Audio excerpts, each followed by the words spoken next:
Olá, seja muito bem-vinda e muito bem-vindo. Eu me chamo Anderson Lopes e você está ouvindo agora o Rolê Digital.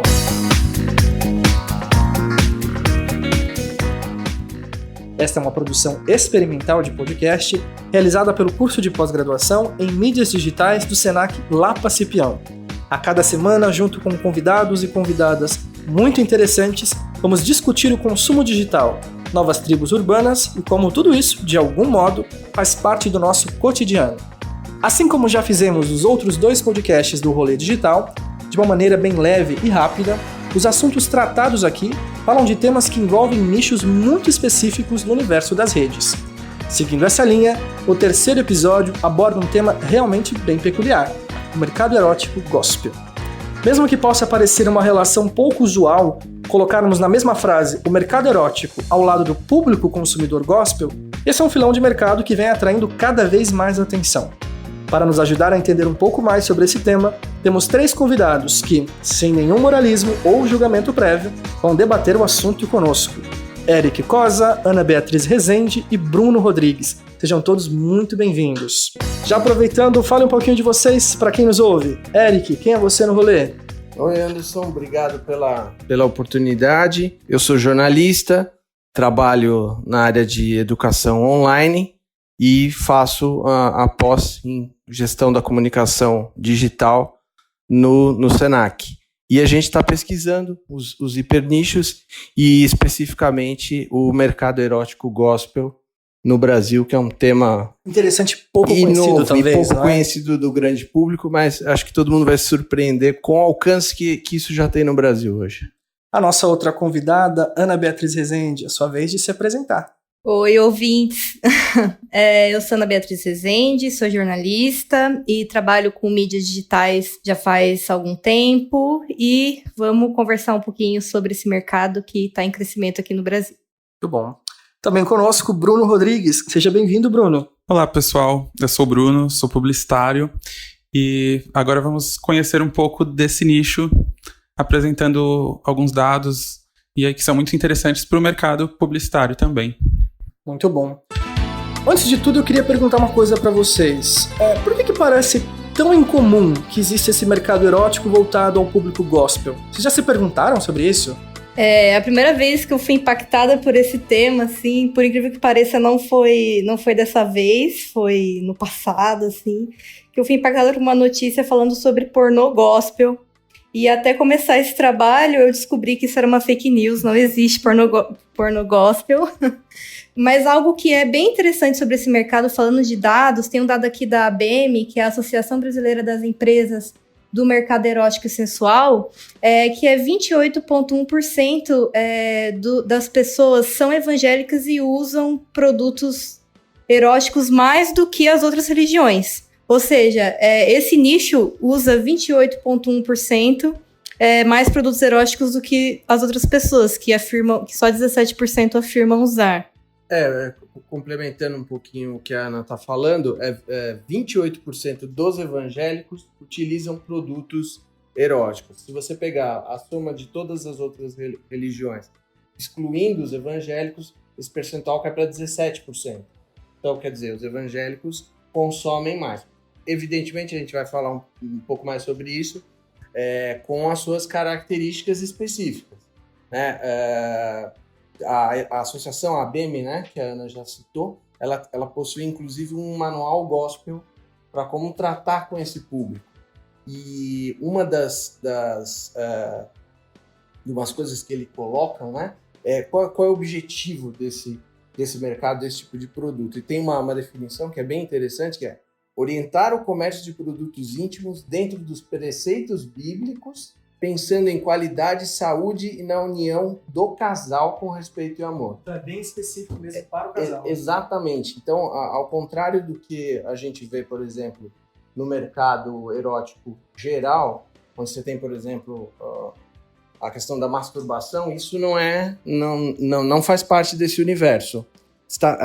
Toda a oferta é sempre vinculada ao casal, ao casamento. Então, é uma particularidade bastante relevante em relação a esse mercado. Então, se a gente fosse definir, né, meio que brevemente, o que é o mercado erótico gospel, quase toda essa definição tem a ver com a relação marital, com o casal, é isso? É isso, é para melhorar, vamos dizer, a relação marital. Então, pouco se fala em relação ao prazer individual, né?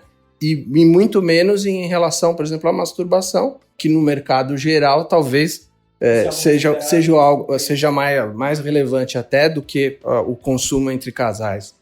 Acho que algo que é interessante dar de exemplo nisso que o Eric falou é que a gente viu uma reportagem do History Channel que mostra um casal de pessoas evangélicas que tem uma sex shop, e nessa sex shop eles não vendem só os produtos destinados a esse público, mas também prestam uma espécie de consultoria. Então, pelo que eles falam ali, quando um casal tem um problema, ele chega nesse sex shop, ele conta o que está acontecendo, e aí a pessoa consegue orientar esse casal em qual produto ele deve comprar e como é que deve ser usado, enfim. Mas essa troca, geralmente, ela é feita com um casal mesmo. Os donos do sex shop também são um casal. Só complementando o que a Ana falou, e tem também, em muitos casos, a aprovação do pastor. Então, o pastor, ele aprova determinados acessórios, enfim. Era justamente essa pergunta que eu ia fazer para vocês. Há uma supervisão das igrejas em relação ao consumo. Era justamente isso que eu ia perguntar. Nessa relação, se existe a relação entre as igrejas e esse mercado? Como é que funciona isso, né? Porque eu vejo que é um mercado, pelo que vocês me falaram, lucrativo, que para além de vender produtos tem consultoria, que é algo muito interessante. Mas essa relação entre um estigma ou uma ideia moralizante em relação ao sexo, como isso fica em jogo para esses casais? Nessa reportagem do History Channel também é bem interessante, porque esse casal ele fala bastante sobre isso, que é difícil, inclusive, encontrar dados sobre isso. Acho que isso é algo importante ser falado. Mas como esse mercado vem crescendo, inclusive na 22ª Erotica Fair, que é a maior feira de produtos eróticos e sensuais do Brasil, teve um stand de uma marca chamada In Heaven, que é específica para o público evangélico, tá? E normalmente quem tá dentro desses sex shops também são pessoas evangélicas, que tem os dois lados. Um lado é que é apoiado por algumas pessoas porque faz com que os casamentos se mantenham por mais tempo. Isso foi um dos grandes motivadores dessa sex shop existir. Quem apoia por conta disso. E quem não apoia, encara como algum tipo de promiscuidade. Então, os próprios donos do sex shop, eles já não conseguem frequentar tantas igrejas quanto outras pessoas, assim. Mas também são apoiados por... São os dois lados, né? Internamente Exatamente. pode ter um preconceito, mas há um outro espaço que abre, talvez, a mente para esse universo. Nesse sentido, dá pra gente pensar, pelo menos mensurar, qual que é o potencial desse mercado? Sim, existem já algumas empresas que têm e-commerces que atendem esse público, e neles nós podemos ver alguns produtos que eles já estão à venda, alguns massageadores, que seriam vibradores, né, então tradicional. Tem um eufemismo, eles usam Sim. outro nome para o mesmo produto. Exatamente. E geralmente não tem um produto fálico, mas um dos mais vendidos é como se fosse um vibrador em formato de bolinhas.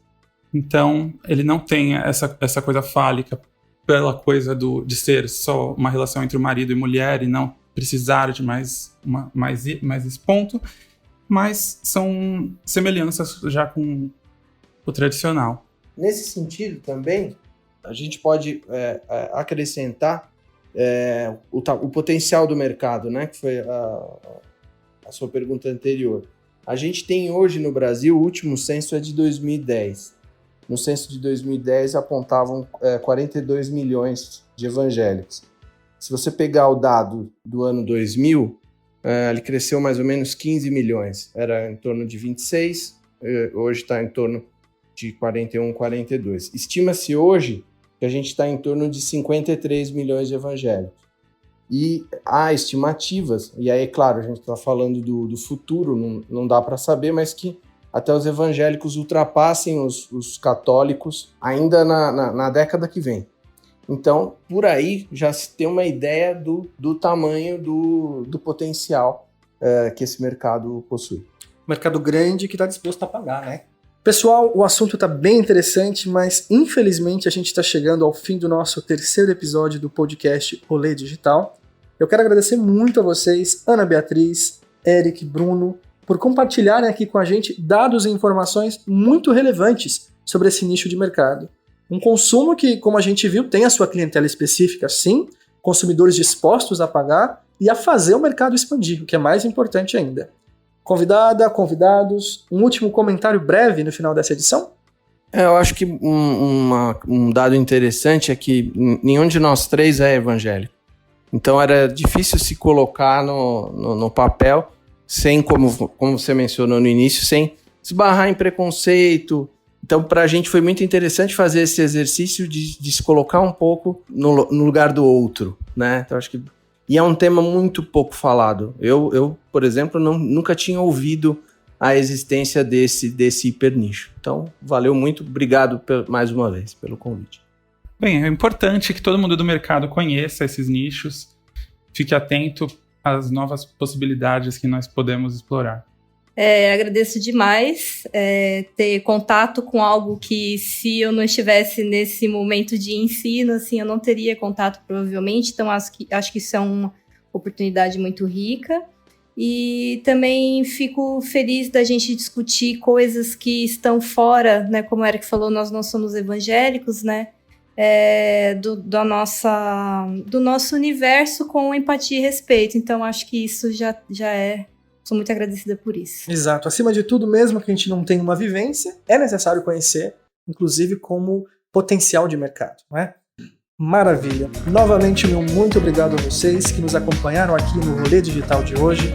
E não se esqueça, semana que vem nós voltamos com o Rolê Digital para discutir consumo, redes sociais, internet e tudo que envolve essa loucura que é a vida digital. Um abraço e a gente se encontra na semana que vem. Tchau, tchau.